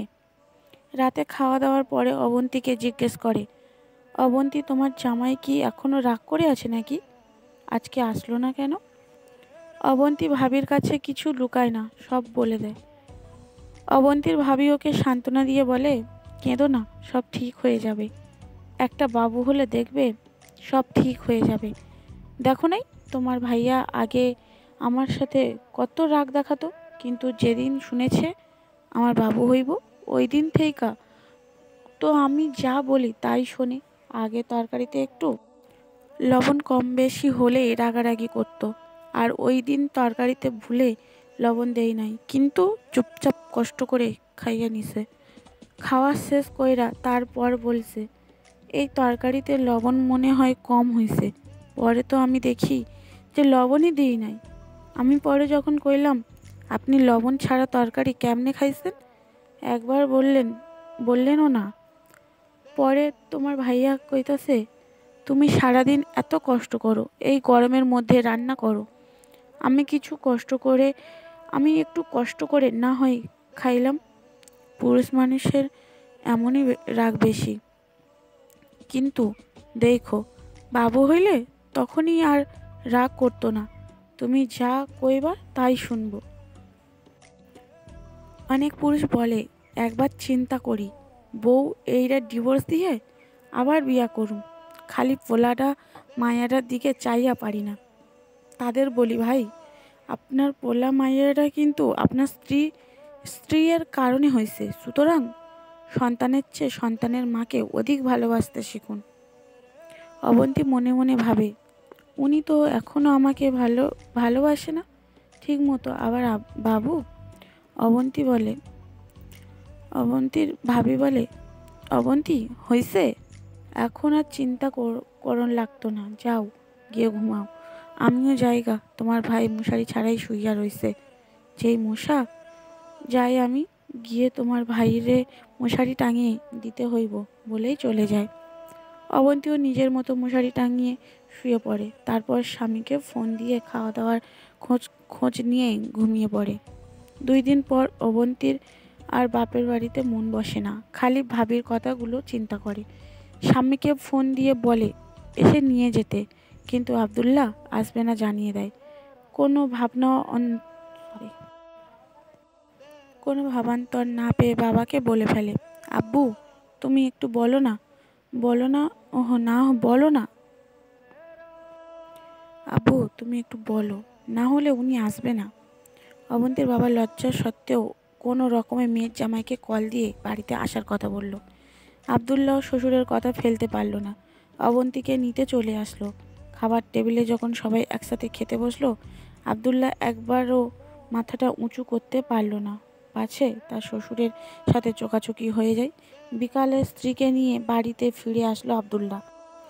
রাতে ঘুমাতে যাওয়ার আগেই অবন্তীকে সাজতে দেখে প্রশ্ন করে, এই রাতের বেলা সাজগোজ করার মানেটা কি? অবন্তী একটু লজ্জা মাখা সুরে বলে, খুবই ইচ্ছে হচ্ছিল তাই। আব্দুল্লাহ আর কিছু না বলে শুয়ে পড়ে। অবন্তী হতাশ হয়ে তাকিয়ে থাকে স্বামীর দিকে। কত কষ্ট করে সাজলাম, আর উনি ঘুমিয়ে পড়ল। মনে মনে রাগে গুনগুন করতে করতে কথাটা বলে। যত্ন করে আঁচড়ানো চুলগুলোকে আওলা করে দেয় রাগে। শুয়ে কাঁদতে কাঁদতে চোখের কাজল লেপটে দেয়। রাগে উল্টো দিকে ফিরে ঘুমানোর চেষ্টা করে। হঠাৎ করে আব্দুল্লাহ পিছন থেকে জড়িয়ে ধরে কানে কানে বলে, এত রাগ করলে কি চলে? আবেগী স্বরে উত্তর দেয় অবন্তী, কি করব তবে? কত কষ্ট করে সাজলাম আমি আর আপনি কি না ঘুমিয়ে যাচ্ছেন? তা এত রাতে সাজগোজ করার মানেটা কি বুঝলাম না।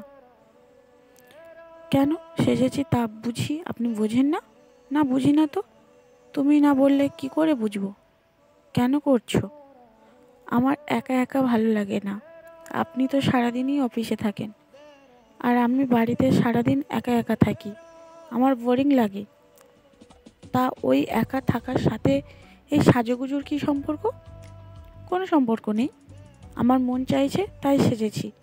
ন্যাকামি করে কিছু যেন বোঝে না। আপনার শুনতে হবে না কিছুই, বলেই একটা কৃত্রিম রাগ দেখিয়ে উল্টো পাশ ফিরে শোয়। আব্দুল্লাহ অবন্তীর রাগ দেখে হেসে ফেলে। অবন্তীকে পিছন থেকে জড়িয়ে ধরে বলে, এই শোন না, আমাদের যদি একটা ছোট্ট মেয়ে থাকতো তবে কত ভালো হতো, তাই না?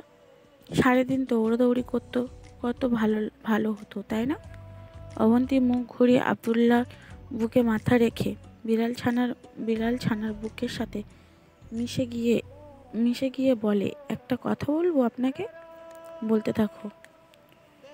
বলতে থাকো। জানি না আপনি বিশ্বাস করবেন কি না, তবু বলি।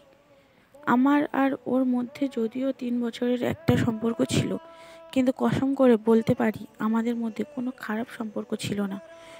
অবন্তী, এখন ওসব কথা থাক। সব কিছু আপনাকে না বললে যে আমার ভিতরে শান্তি হচ্ছে না, আমার বুকটা ফেটে যায় যখন আপনি আমার সাথে ঠিক মতো কথা না বললেন। আমি অবশ্যই মানছি আমি যা করেছি তার কোনো ক্ষমা নেই, তবুও বলি প্লিজ বিশ্বাস করুন। আমাদের 8-10টা রিলেশনশিপের মতো আমাদেরটা ছিল না। আমরা অ্যাটলিস্ট কোথাও একসাথে ঘুরতে পর্যন্ত যাইনি। আমার ভুলগুলো আমি অবশ্যই মেনে নিয়েছি, কিন্তু প্লিজ আপনি কখনো আমাকে চরিত্রহীন বলে মনে করবেন না। অবন্তী, চরিত্রহীন কথাটা হয়তো ছোট, কিন্তু এর মানে অনেক বিশাল। আমি কখনো হয়তো তোমাকে কথাটা বলতে পারবো না। যদি একটা কথা বলতে পারতাম তবে কখনোই তোমাকে ফিরিয়ে আনতাম না। অবন্তী, থাক, আগে যা হয়েছে তা ভুলে যাও। শুধু এতটুকুই মনে রেখো, আমি সত্যিই তোমাকে অনেক ভালোবাসি, অনেক। তাই অন্তত এমন কথা আমার সামনে বলো না যাতে আমি কষ্ট পাই। আপনি যে আমাকে ভালোবাসেন এটা আমি খুব ভালো করেই জানি। ইনফ্যাক্ট আমিও কোনোদিনও আপনাকে এতটা ভালোবাসতে পারবো না। জানি না ভালোবাসতে পারবো কি না, জানি না। এত ভালোবাসার পরেও কেন তবে আমাকে দূরে রাখেন? জানি না কেন। কেন জানি একটু রাগ জমে গেছিল তোমার প্রতি। এটাকে রাগ বলে না, ঘৃণা বলে। আপনি আমাকে অনেক ভালোবাসতেন, তাই আমি যখন আপনাকে একটুও ভালোবাসিনি তখন আস্তে আস্তে আপনার কষ্ট লাগতে থাকে। আর সেই কষ্ট থেকে আস্তে আস্তে আমার প্রতি ঘৃণা জন্মে যায়। যখন আমি চাই যে একটু আপনার বুকে মাথা রাখবো তখনই আমার স্পর্শটা পর্যন্ত আপনার ঘৃণা লাগতে থাকে। জানেন আমার কতটা কষ্ট হয়? হয়তো আপনি বলবেন, সবাই বলবে যে আমি অন্য কোথাও যেতে পারিনি বলেই এসে আপনার কাছে ঠাঁই নিয়েছি। আমিও এটা অনেকটাই মানি, কিন্তু বিশ্বাস করুন আমিও অনেক ভালোবাসি আপনাকে। আপনার প্রতিও আমার অনেক মায়া ছিল, কিন্তু কেন জানি না আমি শয়তানের কাছে হেরে গেলাম। আমি পারিনি সব ভুলে আপনার বুকে মাথা রাখতে।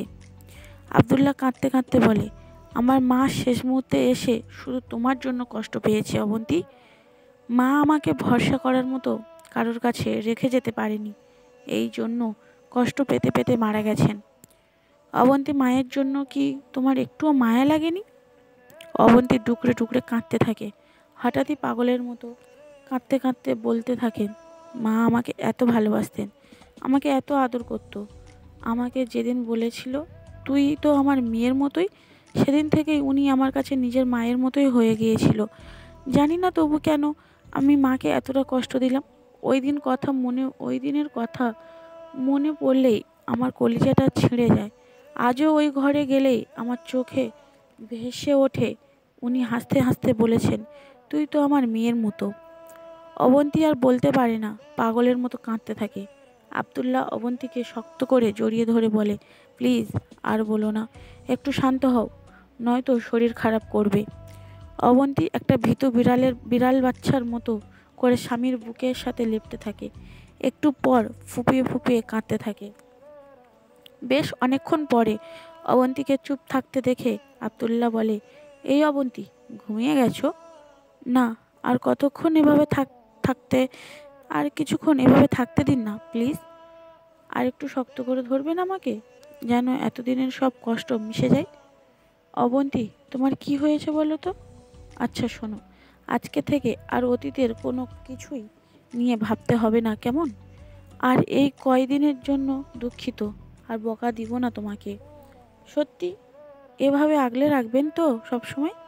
আর একটা কথা দিবেন। আবার কি কথা? আজকের পর থেকে আমি যদি কোনো ভুল করি তবে আমাকে প্রয়োজনে যতক্ষণ ইচ্ছে মারবেন, কিন্তু আমাকে আপনার কাছ থেকে দূরে যেতে দেবেন না। আচ্ছা ঠিক আছে, একবার বলো ছাদে যাবে? আজকে অনেক সুন্দর একটা চাঁদ উঠেছে। এই চাঁদ সবসময় উঠবে, কিন্তু আমার এখন যতটা ভালো লাগছে এই ভালো লাগা আর কখনো পাবো না। আব্দুল্লাহ মুচকি হেসে বলে, এভাবেই সব সময় থাকবে তো? যদি আবার কখনো আমাকে ছেড়ে যাও আমি হয়তো বাঁচব না। সেই দিনটা পৃথিবীর ইতিহাসে আর কখনোই আসবে না। যতদিন বেঁচে আছি এভাবেই পাশে থাকবো, বিনিময়ে শুধু একটা ভালোবাসা দিবেন। আর আব্দুল্লাহ আর কিছু না বলে অবন্তীর কপালে একটা গাঢ় চুমু দেয়। অবন্তী যেমন তার জীবনের সবচেয়ে বড় কিছু পায়, সেই গুটি মেরে আবারও মিশে যায় স্বামীর বুকে। স্বামীর গেঞ্জি দিয়ে চোখ মুছতে মুছতে ভাবতে থাকে, এর চেয়ে সুখ আর কি হতে পারে? আর আমি কিনা অবৈধতার সুখ খুঁজছিলাম। সে আব্দুল্লাহর কানে কানে বলে, খুব ভালোবাসি, কখনো ছেড়ে যাব না, শুধু এভাবেই একটু আদর দিও। পৃথিবীর দুপ্রান্তের দুটো মানুষ একত্রে মিলিত হলে হয়তো এভাবেই একে অপরের সাথে জড়িয়ে যায়। তারা তখন চাইলেও একে অপরের থেকে দূরে থাকতে পারে না। কোনো এক অজানা সুতো তাদের বেঁধে রাখতে চায়। হয়তো সেটা সেই ৩ অক্ষরের শব্দ, কবুল। এই শব্দটা উচ্চারণ করতে যেমন কষ্ট হয়, ঠিক তেমনই এতটা ভেঙে আলাদা হয়ে যাওয়া দুই আলাদা হয়ে যাওয়াও হয়তো কষ্ট। পরিশেষে একটা কথায় বলা যায়, অবৈধতার সুতোয় বাঁধা পড়ার আগেই প্রিয়জনদের এই বৈধ ভালোবাসার সুতোই বেঁধে দিতে চেষ্টা করুন। হয়তো তারা এই সুতোটা ধরেই জীবন কাটিয়ে দিতে পারবে স্বাচ্ছন্দ্যের মাঝে। ভালো থাকুক পৃথিবীর প্রতিটা স্বামী স্ত্রীর বন্ধন, একে অপরের ভরসায় কাটিয়ে দিক সারাটি জীবন, এই কামনা করি।